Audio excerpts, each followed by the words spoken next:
तुलसी ने परी और रणविजय को देखा एक साथ। परी ने बोला, झूठ। जी हाँ दोस्तों, सीरियल क्योंकि सास भी कभी बहू थी के इस एपिसोड में आने वाला है दिलचस्प मोड़। तुलसी मिहिर को ये बताती है कि नोएना कॉलेज के दिनों में उससे बेहद प्रभावित थी। ये सुनकर मिहिर हैरान रह जाता है और तुरंत कहता है कि वो नवीन और नोएना के साथ अपना बिजनेस सहयोग खत्म कर देगा। लेकिन तुलसी मिहिर को रोकते हुए कहती है कि ऐसा करना उचित नहीं होगा। मिहिर तुलसी से कहता है कि उसे इस बारे में बिल्कुल भी जानकारी नहीं थी। तुलसी उसे भरोसा दिलाती है कि उसे उस पर पूरा विश्वास है और यही सुनकर मिहिर निश्चिंत हो जाता है। तुलसी यह भी कहती है कि अजय और उसका परिवार बेहद अच्छा है और वे परी का अच्छे से ध्यान रखेंगे। तुलसी एक बार फिर इंद्राणी से मिलने की इच्छा जताती है और मिहिर उसे इसके लिए अनुमति दे देता है। दूसरी तरफ परी अपने हाथ पर लगे घाव को देखकर सोच में पड़ जाती है। उसे याद आता है कि रणविजय उससे मिलने उसके घर आया था। तभी अजय आता है और उसे गुड मॉर्निंग कहता है। परी बताती है कि उसकी पहली रसोई है और उसे वहां जाना होगा। इस दौरान रणविजय वहां मौजूद होता है और परी से मिलने की कोशिश करता है। परी उससे साफ कह देती है कि वो उसे आगे कभी नहीं देखना चाहती। रणविजय बात करना चाहता है लेकिन परी उससे दूर हो जाती है और उसी समय अजय आ जाता है। अजय को परी के हाथ पर लगी चोट दिखाई देती है और वह उससे पूछता है कि यह कैसे लगी।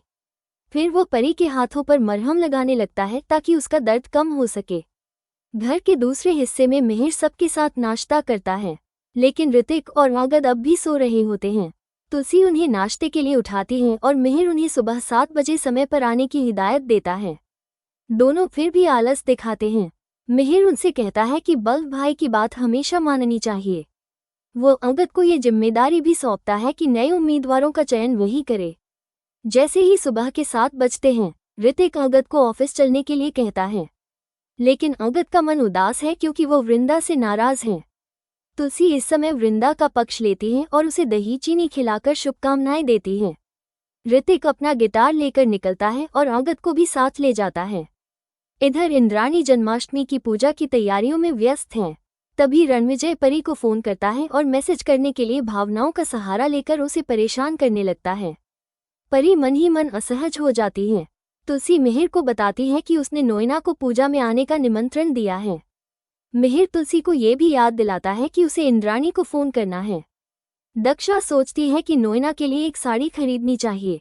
जब तुलसी इंद्राणी से बात करती है तो इंद्राणी बताती है कि उनके यहाँ भी पूजा का आयोजन है, इसलिए वे स्वयं नहीं आ पाएंगे, लेकिन परी और अजय को भेज देंगी। अजय परी को फोन करता है और कहता है कि वो तैयार हो जाए क्योंकि वो उसे घर छोड़ देगा। इस बीच वृंदा इंटरव्यू के लिए तैयारी कर रही होती है। तभी मालती और नितिन के बीच बहस छिड़ जाती है क्योंकि नितिन नौकरी छोड़ चुका है। वृंदा से नितिन को पता चलता है कि वो इंटरव्यू देने जा रही है। ये सुनकर नितिन उसे रोकना चाहता है और कहता है कि वो नहीं चाहेगा कि वृंदा बाहर जाकर काम करे। वृंदा की इच्छा के बावजूद नितिन साफ इनकार करता है और कहता है कि वो खुद कुछ भी करने को तैयार है। लेकिन मालती और आशा नितिन को समझाती हैं और कहती हैं कि घर चलाने के लिए उसे नौकरी ढूंढनी चाहिए। इस परिस्थिति में वृंदा थोड़ी निराश होती है लेकिन वह उम्मीद नहीं छोड़ती। दक्षा और गायत्री के बीच भी बातचीत होती है। दक्षा कहती है कि नोएना बहुत स्टाइलिश है। इस पर गायत्री बताती है कि नोएना का घर किसी महल जैसा है। दक्षा जोड़ते हुए कहती है कि नोएना ने अपने घर को महंगे सामानों से सजाया है, जबकि तुलसी ने अपने घर को अपने हाथों की मेहनत और सादगी से सजाया है। गायत्री कहती है कि उसका भी मन है कि उनका घर और सुंदर दिखे। दक्षा उसे समझाती है कि उनके घर में सब कुछ अच्छा है और उन्हें संतोष करना चाहिए। लेकिन गायत्री नाराज हो जाती है और कहती है कि दक्षा उससे ठीक से बात नहीं कर रही है। ये कहते हुए वो खेल छोड़कर चली जाती है। कहानी के हर मोड़ पर रिश्तों की जटिलता और भावनाओं की गहराई साफ दिखाई देती है। तुलसी और मिहिर का रिश्ता विश्वास पर टिका है। तुलसी का भरोसा ही मिहिर को हर मुश्किल से सहज कर देता है। दूसरी ओर परी का संघर्ष भी साफ नजर आता है। वो अपनी जिम्मेदारियों और अतीत की अनचाही यादों के बीच संतुलन बनाने की कोशिश कर रही है। अजय उसकी देखभाल करता है और उसकी चिंता में शामिल होता है। वहीं घर की अगली पीढ़ी जैसे ऋतिक, अंगद और वृंदा अपनी अपनी चुनौतियों का सामना कर रहे हैं।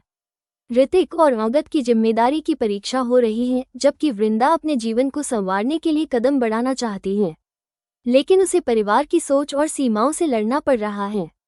इधर दक्षा और गायत्री की बातचीत से यह स्पष्ट होता है कि भौतिक सुख सुविधाओं की चाह और घर की सादगी के बीच फर्क हमेशा ही चर्चा का विषय रहता है। जहां दक्षा संतोष का पक्ष लेती है, वहीं गायत्री का मन अपने घर को और आकर्षक बनाने में लगा है। अजय परी को शांति निकेतन छोड़ने आता है। परी चाहती है कि अजय उसके साथ थोड़ा समय बिताए और वह उसे वहां आने के लिए कहती है, लेकिन अजय का मन ऑफिस के काम में उलझा हुआ होता है। परी को इस बात का पहले से आभास होता है कि अजय ऑफिस के कारण उसके साथ नहीं रह पाएगा, फिर भी वो उससे औपचारिक बातें करती है। अजय परी को आश्वासन देता है कि वो उसके लिए कार भेज देगा ताकि उसे कोई असुविधा न हो।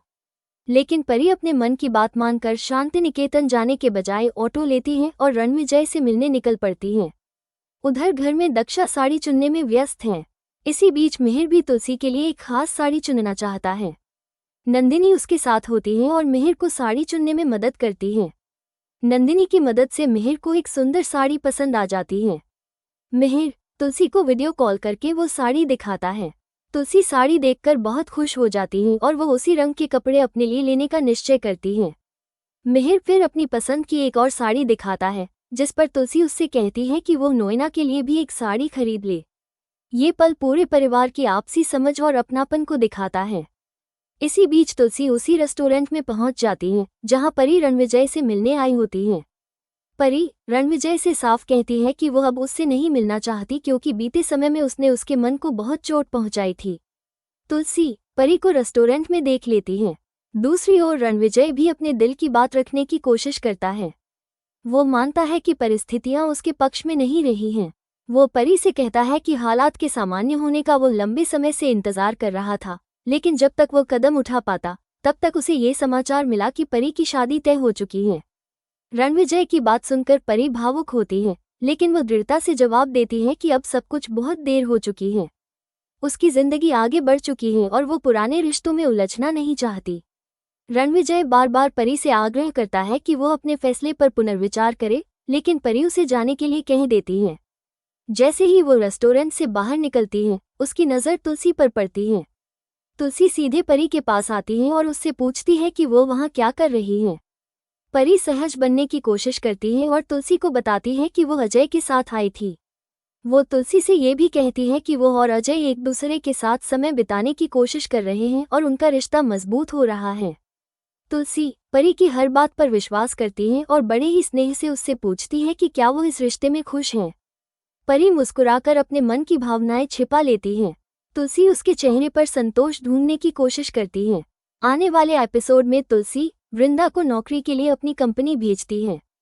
वहीं वृंदा की मुलाकात अंगद से होती है, जिससे आने वाले एपिसोड और भी रोचक बनने वाले हैं। आज के एपिसोड में बस इतना ही। कमेंट में बताएं ये स्टोरी कैसा लगा।